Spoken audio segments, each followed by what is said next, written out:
برای دوخت این جیب فانتزی احتیاج به 2 تا فیل تاپ داریم که به صورت فانتزی و دالبور طراحی کردیم و آمادهش کردیم. احتیاج به 4 تا کیسه جیب داریم، 2 تا کوچیکتر و 2 تا هم بزرگتر که اینا رو قسمت بالاش رو حدود 4 سانت لایه چسبوندم. محل جیبمون که مشخص شد با خطکش خط میکشیم و از این طرف هم همینطور خط‌ها رو یک مقدار بزرگتر میکشیم تا بتونیم بعداً ازشون استفاده کنیم برای دوخت جیبمون. در قسمت زیر هم همین قسمت رو باید حتما لایه بچسبونیم. برای اینکه رد این جیب رو برای طرف دیگه‌مون هم علامت بذاریم و دقیق عین هم باشه، روی همدیگه قرار میدیم و با دستمون چند تا ضربه میزنیم. رد اون علامتی که گذاشتیم روی این بیفته. رد این که مشخص شد میتونید با خودکار حرارتی پررنگش کنید که بتونید ببینید موقع دوخت.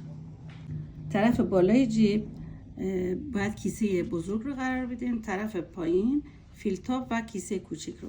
من الان کیسه بزرگ رو قرار دادم و شروع میکنم به دوختن. دقیقاً لب به لب خط گذاشتم، خطی که کشیدم و از اینجا هم این خط رو دارم میبینم. طوری تنظیم میکنم که با فاصله دوخت 7 میل تا نیم سانت این رو بدوزمش. درجه دوختم رو ریز میکنم و شروع میکنم به دوخت. خیلی باید دقت کنید چون این قسمت جیب حالت اوریب داره. هرچند لایه هم چسبونید بازم ممکنه که کش بیاره. به انتهای دوختم که رسیدم اینجا خطم رو میبینم و دقت میکنم که در همین قسمت تموم کنم دوخت رو. با سرعت کم میام، 2 تا کوکم برمیگردم. این طرف جیب دوخته شد. حالا میریم سراغ طرف دیگه. در قسمت پایین فیل تاپ رو اول قرار میدیم و محل دوختمون رو مشخص میکنیم. پهنایی که قرار دوخت بشه باید اندازه‌ای باشه که این فیل تاپ میخواد برگرده اینجا جا بگیره. پس من الان اینجا 2.5 سانت علامت میذارم.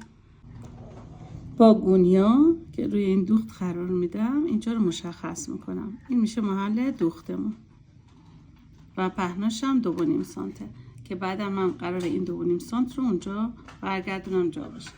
به همین ترتیب 1-2 تا علامت دیگه در طول کارم میزنم که راهنمامو گم نکنم.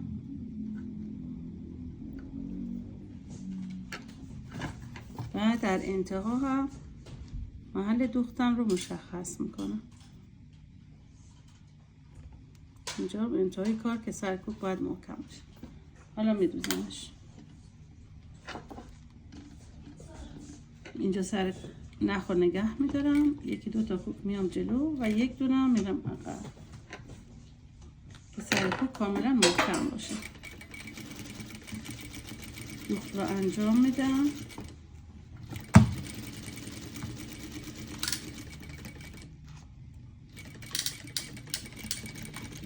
دقیقا تا همین.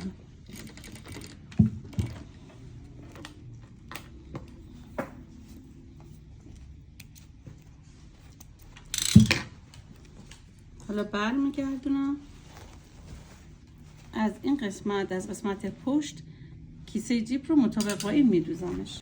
کیسه کوچیک رو اینجا با چند تا سنجاق جاشو محکم میکنم. برمیگردونم از این طرف از روی دوخت قبلی میدوزمش. این قسمت پایین رو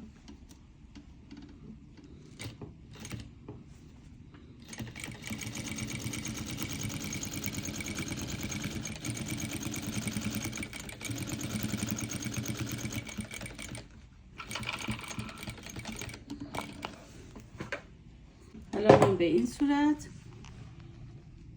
رو قیچی میزنم حدود 1.5 سانت به آخر کارم به شکل موشکی و زاویه دار.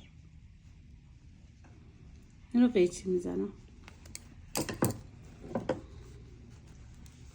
به این شکل. بالا نگه میدارم یا نشکن میگیرم و شروع میکنم به قیچی زدن.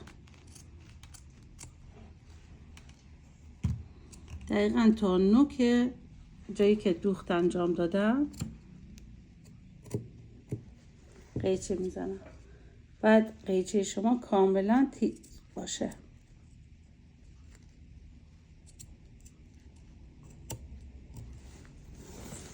طرف دیگر رو هم همینطور.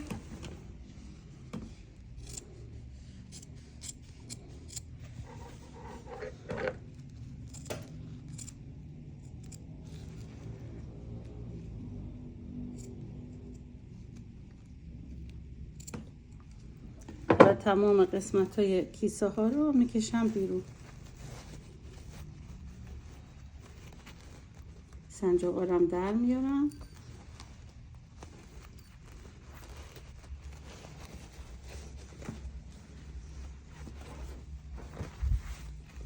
از این طرف صاف میکنم.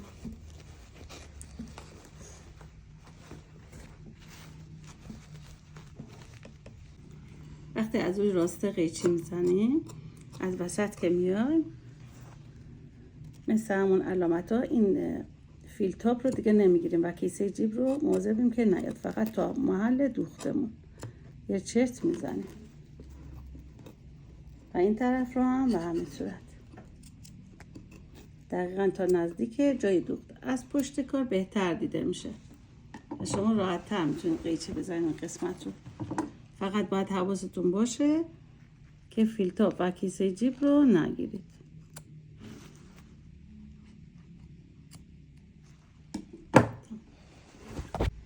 اول محل دوخت ها رو میریم با اتو مرتبش کنیم.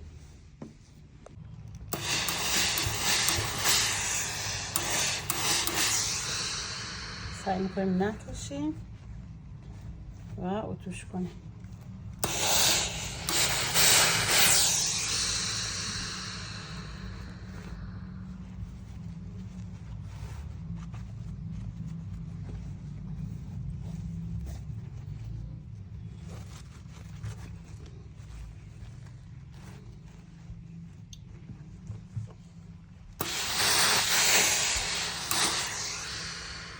حالا گوشه ها رو میدم زیر.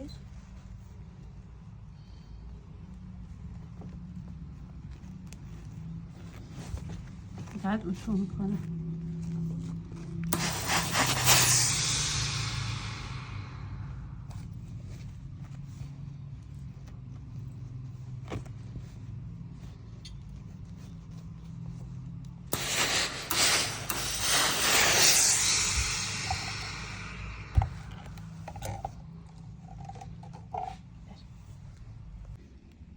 روی فیل تاپ رو سنجاق میزنم که تکون نخوره و از پشت این مثلث رو میدوزم.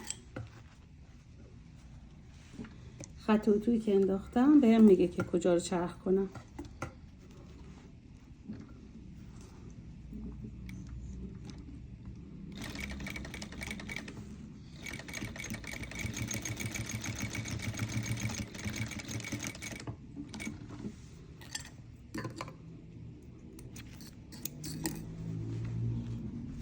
حالا این طرف رو هم میدوزم.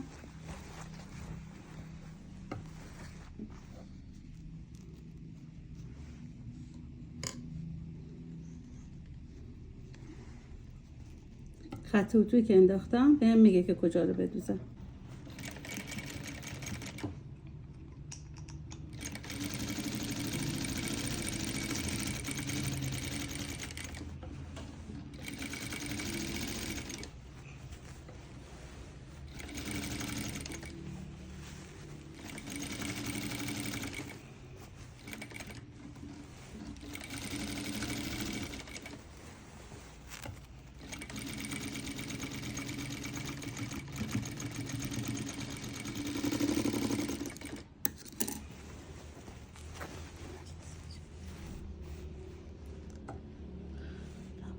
این صورت تمیز.